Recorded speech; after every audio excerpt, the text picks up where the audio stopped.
নমস্কার।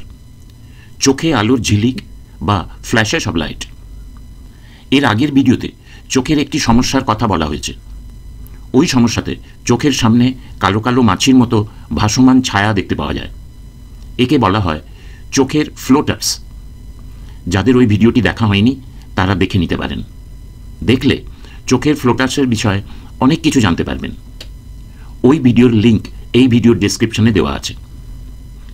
এই ভিডিওতে আমি চোখের এই জাতীয় আরেকটি সমস্যার কথা বলবো। এই সমস্যার নাম চোখের ফ্ল্যাশেস।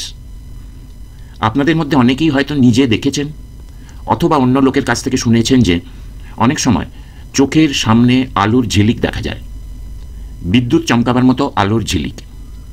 যাদের হয় তাদের মনে নানা প্রশ্ন জাগে। এগুলি কি? এগুলি কেন হয়? এগুলি হলে চোখের কি ক্ষতি হয়? এগুলি হলে কি চিকিৎসা করে সারানো যায়? ইত্যাদি বিভিন্ন প্রশ্ন।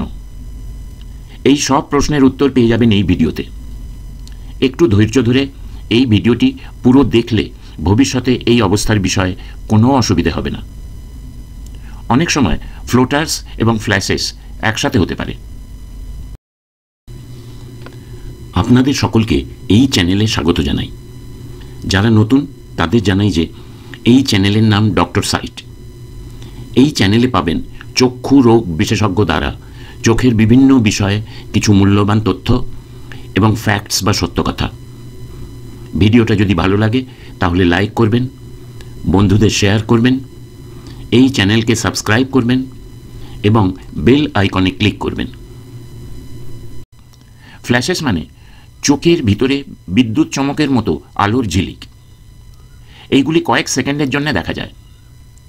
বেশিরভাগ সময় দৃষ্টির ক্ষেত্রের বাহিরের দিকে বা পরিধির দিকে থাকে।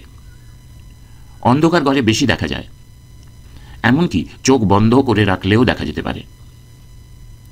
ফ্লোটার্স এবং ফ্ল্যাশেস আলাদা হতে পারে, আবার একসাথেও হতে পারে। একসাথে হলে চিন্তার কারণ হতে পারে। কি হতে পারে সেটা একটু পরে বলছি। এবার জানা যাক ফ্ল্যাশেস কেন হয়। সাধারণত ফ্ল্যাশেস হওয়া মানে চোখের পিছনের পর্দা বা রেটিনাতে কোনোভাবে টান পড়ছে। রেটিনাতে যখন টান পড়ে তখন রেটিনার কোষগুলি স্টিমুলেটেড হয় বা উদ্দীপিত হয়। এই স্টিমুলেশনের জন্য বিদ্যুৎ চমকাবার মতন আলোর ঝিলিক দেখা যায়। কিন্তু সবসময় যে চোখের কারণেই ফ্ল্যাশেস দেখা যায় তা নয়। অনেক সময় চোখ ছাড়া শরীরের বা ব্রেনের কারণেও ফ্ল্যাশেস হতে পারে।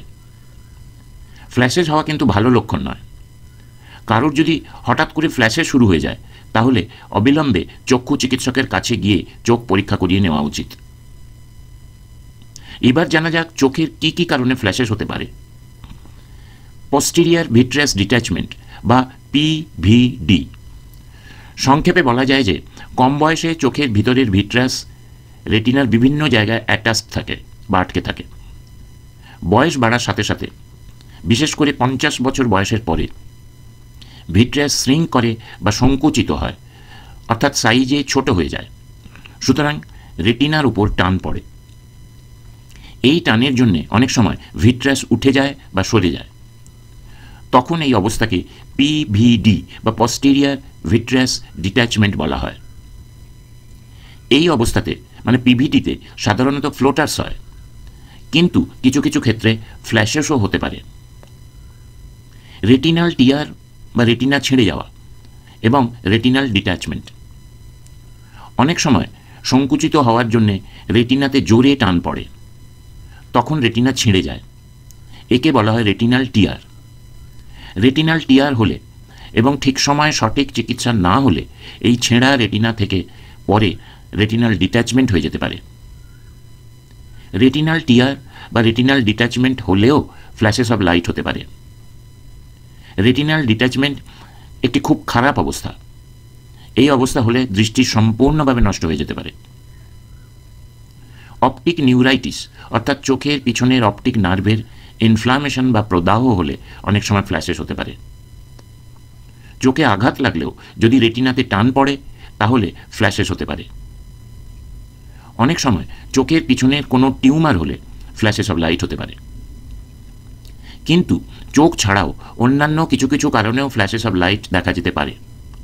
যেমন মাইগ্রেন। অনেক সময় মাইগ্রেন শুরু হওয়ার আগে মাইগ্রেন অরা হয়। এই অবস্থায় আলোর ছটা বা ফ্ল্যাশেস অফ লাইট এবং আলোর ঝিকিমিকি ও এঁকাম্যাকা লাইন্স দেখা যায়। এগুলোকেই বলা হয় মাইগ্রেন অরা। মাইগ্রেন অরা প্রায় 15 থেকে 20 মিনিট থাকতে পারে। অক্সিপিটাল এপিলেপসি বা মৃগী রোগীর অনেক সময় ফ্ল্যাশেস অফ লাইট হয়। এবার জানা যাক ফ্লোটার্স বা ফ্ল্যাশেস হলে কখন চোখের ডাক্তারবাবুকে দেখানো উচিত।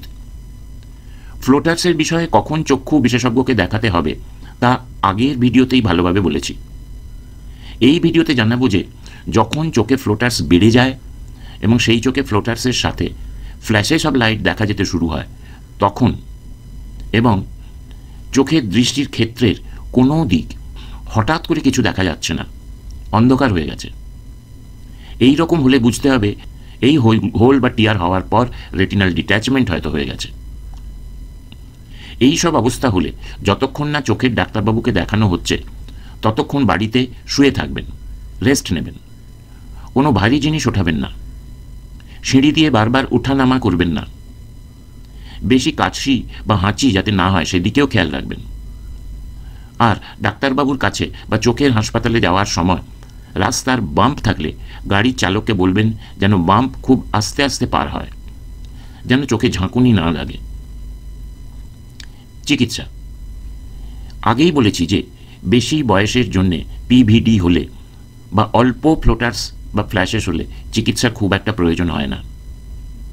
কিন্তু ফ্লোটার্স বা ফ্ল্যাশেস যদি হঠাৎ করে বেড়ে যায় এবং তার সাথে দেখারও অসুবিধা হয় তাহলে দেরি না করে যত তাড়াতাড়ি সম্ভব চক্ষু বিশেষজ্ঞের কাছে গিয়ে চোখ পরীক্ষা করাবেন। যদি শুধু রেটিনাল টিয়ার হয় অর্থাৎ কোনো ডিট্যাচমেন্ট ছাড়া, তাহলে লেজার রশ্মি বা ক্রায়ো দিয়ে রেটিনাল টিয়ারের চারিপাশে সিল করে দেওয়া হয়। এতে ভবিষ্যতে ওই রেটিনাল টিয়ার দিয়ে রেটিনাল ডিট্যাচমেন্ট হওয়ার সম্ভাবনা অনেক কম হয়ে যায়। আর রেটিনাল ডিট্যাচমেন্ট হয়ে গেলে রেটিনাল ডিট্যাচমেন্টের অপারেশন করতে হয়। অনেক রকম অপারেশন হয়। রেটিনা সার্জন চোখ পরীক্ষা করে ঠিক করেন যে কোন অপারেশন কোন পেশেন্টের পক্ষে ভালো হবে এবং সেই অনুযায়ী অপারেশন করেন। আশা করি চোখের ফ্ল্যাশেস কি, কেন হয়, কিভাবে হয়, এইসব অবস্থার চিকিৎসা কি ইত্যাদি বিষয়ে আপনাদের কিছুটা ধারণা হয়েছে। ভিডিওটি পুরো দেখার জন্য আপনাদের ধন্যবাদ জানাই। কিছু জানাবার ইচ্ছে থাকলে কমেন্টে জানাবেন। নমস্কার।